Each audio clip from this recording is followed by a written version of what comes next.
જય Dwarkadhish. Welcome to my YouTube channel Diya cooks creation. આજે આપણે બનાવીશું ઘઉંના લોટની લાપસી. લાપસી બનાવવા માટે મેં અહીંયા 1 બાઉલ જેટલો કરકરો લોટ લીધો છે, 3 મોટી ચમચી જેટલું ઘી લીધું છે, ટેસ્ટ પ્રમાણે ગોળ લીધો છે, 1 મોટી ચમચી જેટલું તેલ લીધું છે મોણ માટે અને અડધા બાઉલ જેટલું પાણી લીધું છે.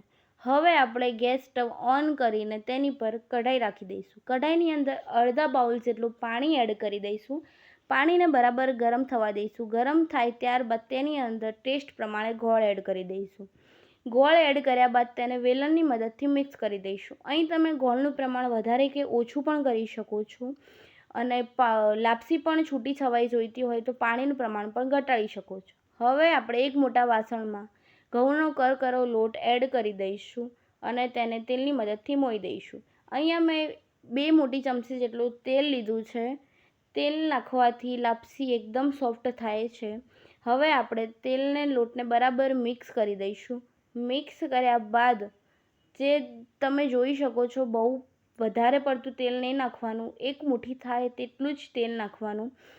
અને હવે આપણે ગોળનું મિશ્રણ જોઈ શકીએ છીએ કેવું બરાબરનું બબલ્સ થવા માંડ્યું છે. હવે તેને આપણે બરાબર ઉકળવા દઈશું. પાણી જેટલું ઉકળશે તેટલી જ લાપસી આપણી સારી થશે.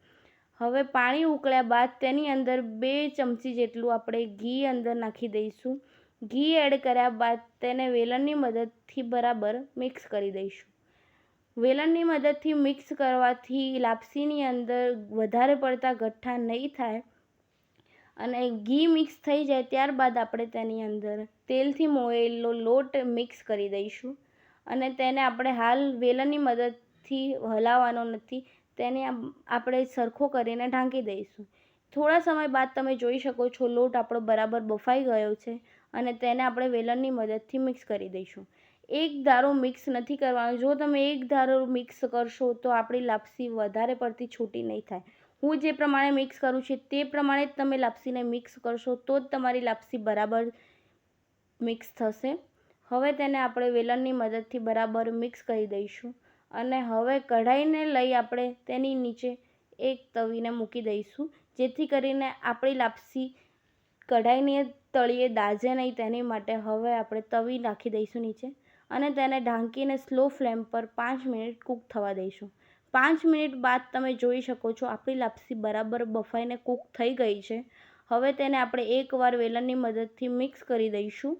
મિક્સ કર્યા બાદ તેને હવે આપણે તેની પર 2 ચમચી જેટલું ઘી સ્પ્રિંકલ કરી દઈશું, જેની મદદથી ઘી પીસે તો લાપસી બહુ જ સોફ્ટ થશે અને ખાવામાં પણ બહુ મજા આવશે.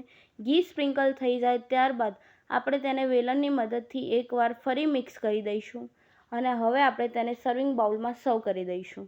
લાપસી સર્વ થઈ જાય ત્યારબાદ તમે જોઈ શકો છો લાપસી આપણી કેવી મસ્ત છૂટી છવાઈ થઈ ગઈ છે. લાપસીની અંદર જો તમને ગોળનું પ્રમાણ ઓછું લાગતું હોય તો તેની ઉપર ગરમ ઘી કરી નાખી અને તેની પર દળેલી ખાંડ નાખીને પણ ખાવાની બહુ જ મજા આવે છે. જો તમને મારી આ રેસીપી ગમી હોય તો પ્લીઝ લાઈક કરી દેજો, શેર કરી દેજો અને કમેન્ટ બોક્સમાં મને જણાવજો કેવી લાગી તમને મારી રેસીપી. અને હા, સબસ્ક્રાઈબ કરવાનું ના ભૂલતા. હવે આપણે આ ભોગને દ્વારકાધીશ સામે અર્પણ કરી દઈશું. Thank you.